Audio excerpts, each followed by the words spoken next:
Oh, thinking of the shout out, Orson Welles. Did you see they had a special on War of the Worlds on last night?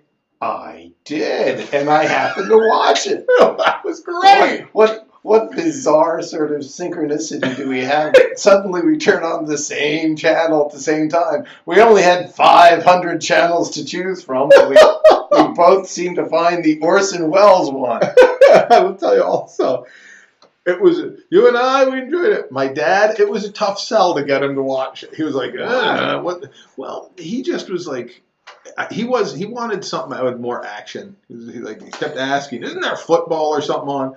And then they started the reenactments, where they, not reenactments like guys burning stuff, but they had guys dressed like it was the 40s doing their interviews. And it was, I read at the end, they had a little thing in the credits where they said the interviews were taken from actual interviews done with contemporary people. So I was wondering about that, because similar to all of the people who tuned in later, if you will, to the actual broadcast and was fooled, I was equally fooled for at least the initial few minutes. Like, wow, they actually got some film of some people back in the late 30s in the reaction. Then it was actually the quality of the acting that gave it away. Yes. That I was like, wait a second. Yes. I don't think these are real. And I thought the same thing, because the people were a little too expressive in telling their story. Particularly the woman who went to the bar and had highballs. She was way too interested. She was hamming it up. She was a little. But I'm glad you stuck around to the end to figure out that, yes, they were actually. It was a reenactment. But once they got to them, Dad was really engrossed, because his family got tricked by it too. And it was fun. And it was neat too, because we watched the whole thing, and then he told me the story, which I'd heard before, but I hadn't heard the detail of it. They missed the beginning because they were out at the theater. They'd gone to the movies. Actually, he just said theater. Maybe they were to play. But anyway, so they came home, flipped on the radio, and I guess just like you or I, you might not. It's 10 o'clock. Or it's whatever, it's 9:15. You don't know that Radio Mercury Theater's on the air. If you flip on the radio or TV, you might not know what's on. So they just heard a little music, like, oh, I guess it's a music broadcast, and then a news break, and it got them right in the chops. So Grandpa ran down to Uncle Tommy, who owned the car in the family, and said, "Tommy, we gotta go. Didn't you hear?" And the thing I thought was particularly fun is they were in Richmond.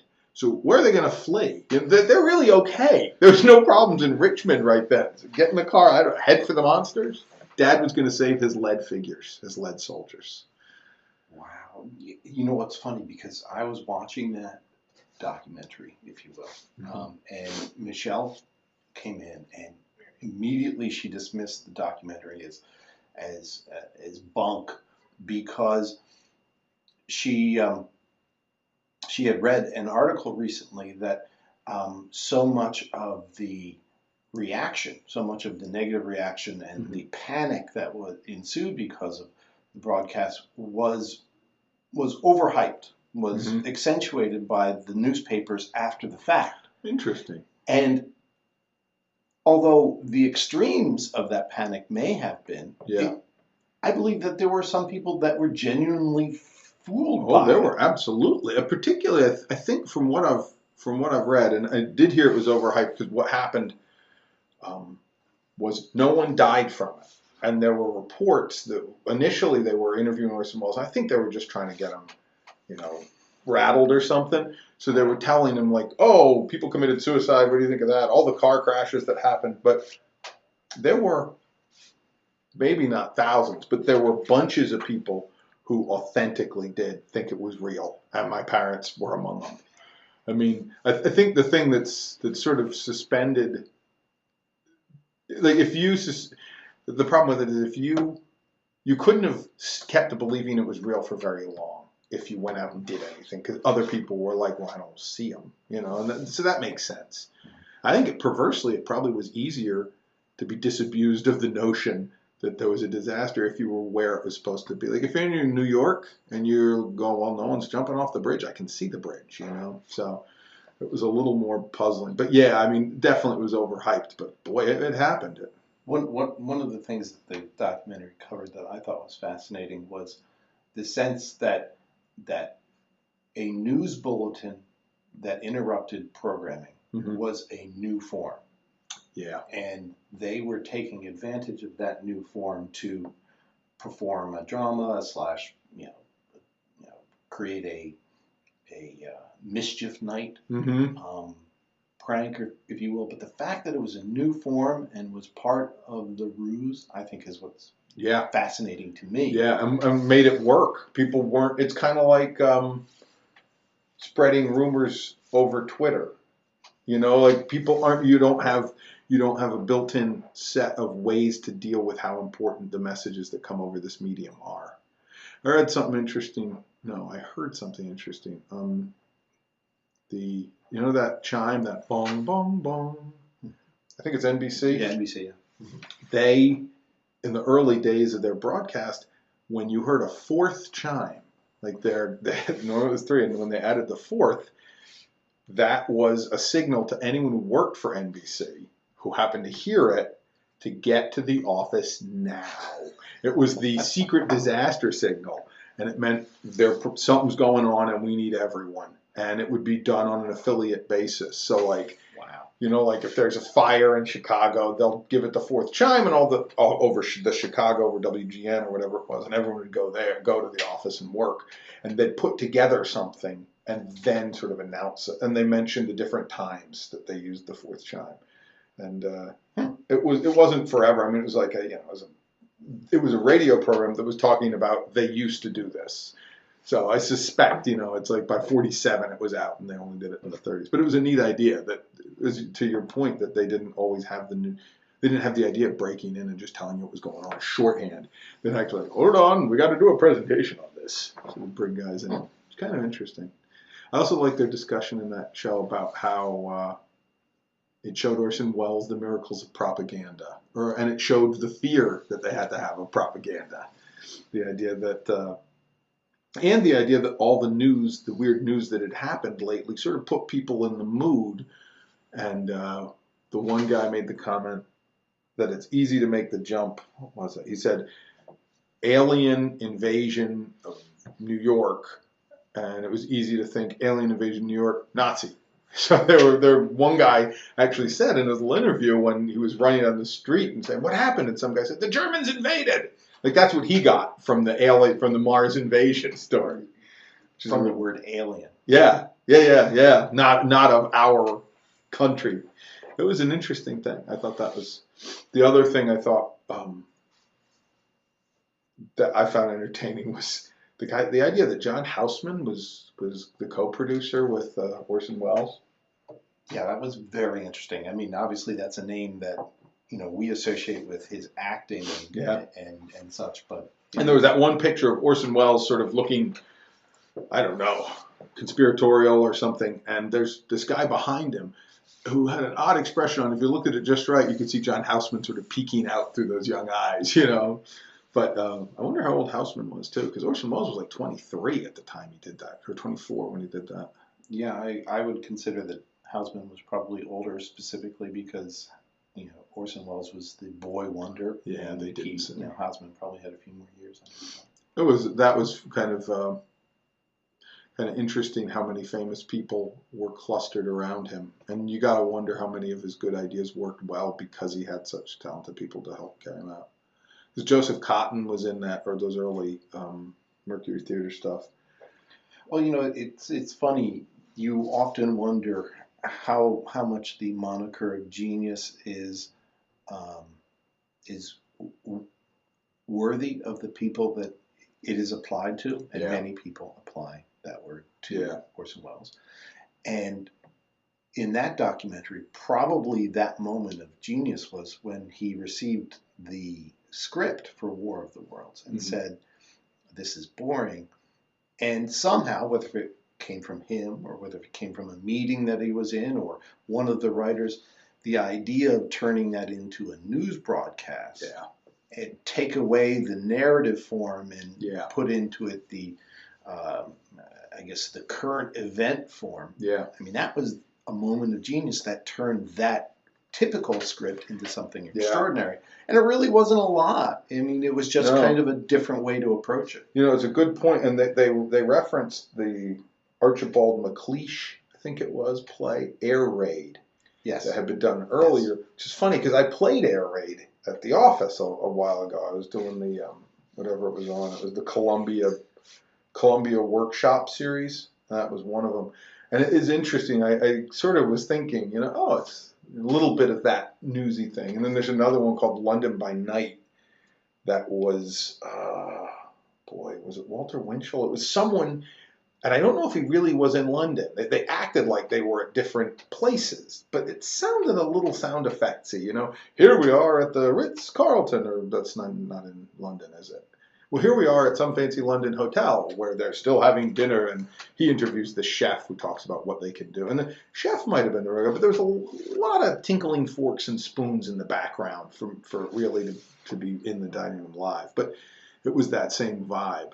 And the thing that I think Orson Welles, the thing that this did differently was it took that idea and really made it, because Air Raid feels like you're there, but it doesn't feel like it's news. The neat thing was it felt like he made a news program around it. And sticking that incidental music is genius, because that breaks the whole story. Now you're doing something else, and now you're back. Yeah. It's total purpose. I mean, it's a neat point. It goes from a play about Mars invading to a play about someone listening to the news that Mars is invading. And then all of a sudden you, as the listener, you're part of the show, which how much more involving is that? I mean, that's interactive right there. Yeah. And that's pretty typical with what he has done or had done with his films as well, is using the form and breaking the form. Interesting point. To tell the message, to actively involve the user beyond, or the watcher, beyond just a theater goer or such. And the brilliant part of that was it wasn't a gimmick. It's not like you got to get the book at home from the tie-in book and then read it and color in the pages, or and now you have your line, so they give you space and you say your line. He found a way to make it you listening to the radio. This is just me changing your radio day, which is really. We made the comment too. People didn't notice he compressed the news so much. I thought that was really interesting too, because by making it like the thing landed, the ship landed, then he killed it. They killed 100 guys, and then all of a sudden the army's together trying to fight it. Because it did two things, and I don't know if he really addressed this by creating that momentum where it's just spiraling out of control. It forces the guy listening. You can't even really think. You're like, oh, well, we'll do you don't even think, well, how did they get the army together? You just think the army just failed. Geez, nothing's working. Instead of going, well, hold on, how did the army just fail? And it's, I don't know, it's a neat technique, I think. Keeping the action moving so you don't stop and try and figure out what's going on. They do it in mysteries, too. Where you keep bringing the scares, or you keep bringing the new clues so the guy can't stop and sort of assess what's going on with the different elements. I can't remember what that was. There's one of those Agatha Christie's where there were so many clues that you didn't have time to figure out what they meant, and of course Hercule Poirot did, but he was there. He had all those, he had like a dinner and a night of sleep to work on. We just had an end of a chapter and a beginning of the next. It was neat. Have you ever heard that full broadcast? The War of the Worlds? Maybe, and it's strange to say that, but years ago, when I was a kid, one of my friend's brothers was fascinated with it, and he had an actual LP, an actual vinyl. Yeah, the real thing at this point, the real thing of it, and he was such a huge fan, and I remember he played it, and I was in the room, and we were kind of playing with his gerbil and doing other things, so it played. In the room. And I was young enough that I certainly didn't appreciate it completely. I did understand what it was, but I didn't give it my full attention. And that was my only opportunity to really hear it in full. And I think you played it at the office. I did. Years ago. At Halloween. I think the thing for me, Dad used to have the vinyl, though it's gone the way of all flesh. But I gave it to Robin, which happens to every. The thing I thought was neat about it was he really had a very narrow window to scare people enough to make a change in what they were doing. Because this. I mean, I don't know if it was. I can't remember if it's a half hour or a full hour. I think it's a full hour. It was at least a full hour. Yeah, it was 1 hour piece, the Mercury Theater, but it's only like the first two sides of it's a four. If I remember correctly, it was 4 sides, but it's like the first 2 sides of it are possible to scare you. Like those are the ones that it's happening now, and then it becomes, I am the last man left alive. My voice is coming to you from a basement, and I'm like, boy, so like if you, and not even like the station break, because there's a station break and they say it's the Mercury Theater. I think that happens at 22 minutes. Not that I would know, but typically that would be. They do their Campbell soup ad right there. But the thing about it that you got to get people acting on that first 20 minutes, like going out and doing something. Because if they're still listening to the radio, it's going to become clear it's a show. The other thing I thought was interesting, all the people they had interviewed, all were so happy when they found out it was a program. No one was angry they'd been fooled. They do depict some anger after the fact. The woman who sued everyone, the actress who was suing people. And many of these mock interviews were generated from letters that were written.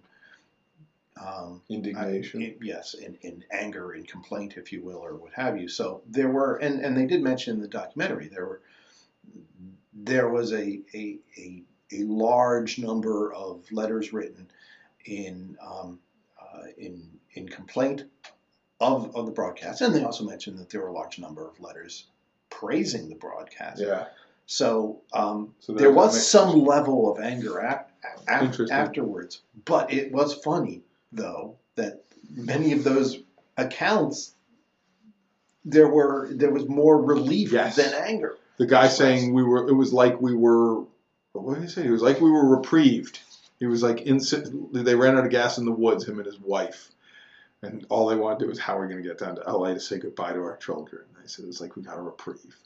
Wow. I'd be furious at Orson Welles. Or at the guy who put a radio in my car. Now, is that a sign of an absolutely perfect prank? Yeah. That when the actual, I guess, prank is revealed, that instead of anger and frustration, you get relief? Thank heaven. Thank heaven. I also like the fact they said that the one guy commented that the press conference was a brilliant piece of acting on the part of Orson Welles. That he was not as, what did he say? He really wasn't as apologetic as he sounded. And I also liked his daughter commenting that he couldn't understand someone wouldn't be smart enough to know it was fake. Yeah, which is an interesting idea. I mean, I never thought of him as callous. So I sort of, I mean, he's definitely self-involved, but I can't imagine he'd think, oh, this will be a great thing. I'll fool everyone and they'll look like idiots. He clearly wanted to impress them. Well, he was at least from what I remember, a number of people expressing that he was aware of his intelligence, at least. Interesting. And trying to use it for powers of good. I did like that, the idea that this showed and sort of frightened people about how easily you could trick people. The power of propaganda.